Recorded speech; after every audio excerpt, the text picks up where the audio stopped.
One common method is called bottom-up synthesis, where you basically build the nanocarriers atom by atom or molecule by molecule. So like building with Legos, but on an insanely tiny scale. Exactly. And then there's top-down synthesis, where you start with a larger material and break it down into smaller and smaller pieces until you get to the nanoscale. So it's like chiseling away at a statue until you're left with just a tiny speck of dust. Yeah, that's a good analogy. And the cool thing is, depending on the method you use, you can create nanocarriers with different shapes, sizes, and properties. And that's what makes them so versatile, right?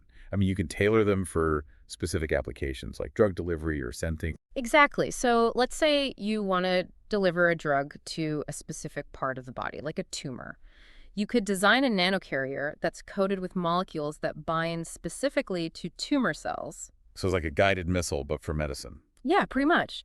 And once the nanocarrier reaches the tumor, it can release the drug directly into the cancer cells. And that's what they call targeted drug delivery, right? Exactly. And the great thing about it is that it can help reduce side effects because the drug is only delivered where it's needed. So it's not just blasting your entire body with medication. Right.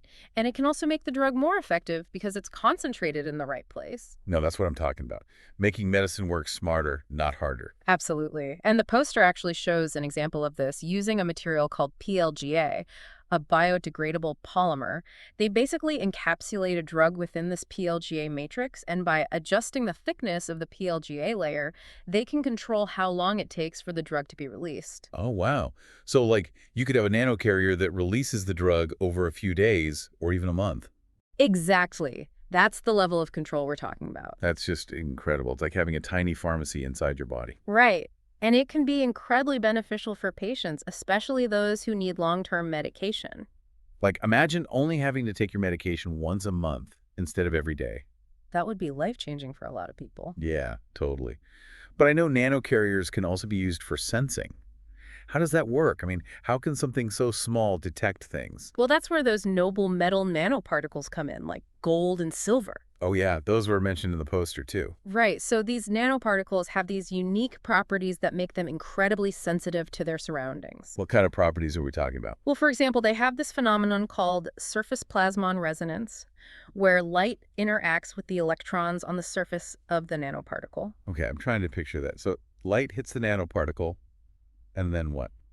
Well, depending on the substance the nanoparticle is interacting with, the way the light is scattered or absorbed changes. So by analyzing the light, you can tell what the nanoparticle has detected. Exactly. It's like a tiny fingerprint that reveals the presence of a specific substance. That's so cool. And the poster actually highlights an example of detecting melamine in milk using gold nanoparticles. Oh, yeah, that's a really important application. Because melamine contamination is a serious health risk, right? Absolutely. It can cause kidney problems and even death, especially in infants. That's terrifying. So these nanocarriers can help ensure the safety of our food supply. Exactly. By detecting even tiny amounts of melamine, they can help prevent contaminated products from reaching consumers. That's a huge win for public health.